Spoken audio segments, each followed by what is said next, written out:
बिस्मिल्लाहिर्रहमानिर्रहीम। अस्सलामु अलैकुम वरहमतुल्लाहि वबरकातुहू। मैं हूँ हाफिज़ बिलाल, हाफिज़ दवाखाना से। आज का हमारा मालूमाती प्रोग्राम है अच्छी सेहत के नुस्खे के बारे में।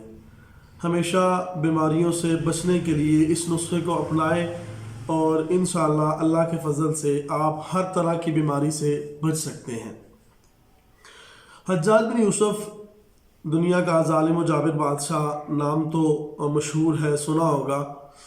इनके दौर में सबसे बड़ा मुआलिज शुएब बिन ज़ैद, जो अपनी तिब्बी ज़िंदगी का निचोड़ लिखते हैं कि ये 6 चीज़ें मेरी तिब्बी ज़िंदगी का निचोड़ हैं। आज मेरा दिल कर रहा था कि मैं अपने व्यूवर से वो चीज़ें लाजमी शेयर करूं।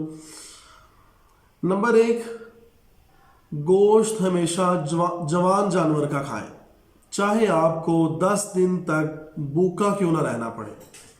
नंबर 2, दोपहर खाने के बाद थोड़ी देर आराम लाजमी करें, जिसे कैरूला कहते हैं, जो सुन्नत नबविया है।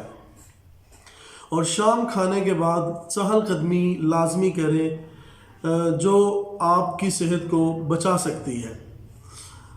नंबर 3, जब तक पहली गज़ा पेट में गई हुई पहली गज़ा हज़म ना हो, आगे गज़ा ना इस्तेमाल करें, चाहे आपको 3 दिन तक भूखा क्यों ना रहना पड़े।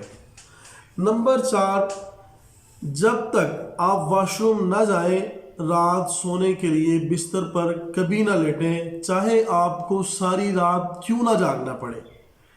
नंबर 5, फल मौसम में, फलों के मौसम में फल लाजमी इस्तेमाल करें, लेकिन जब मौसम जा रहा हो, मौसम बदल रहा हो, तो फल कभी ना इस्तेमाल करें, फल छोड़ दें जब मौसम जा रहा हो।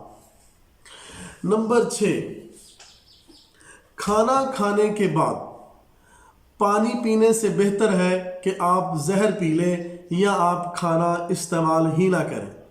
ये 6 चीज़ें निचोड़ हैं शुएब बिन ज़ैद रहमहुल्लाह की ज़िंदगी का, जो अपने वक़्त के सबसे बड़े तबीब थे। तो इन 6 चीज़ों को अपनाकर अपनी सेहत अच्छी कीजिए और हर तरह की बीमारी से बचिए। इसी के साथ मैं इजाज़त चाहूँगा। नेक्स्ट फिर मिलते हैं किसी नई मालूमाती वीडियो के साथ। अपना ख्याल रखिए। वस्सलाम, जज़ाकुमुल्लाहु खैर।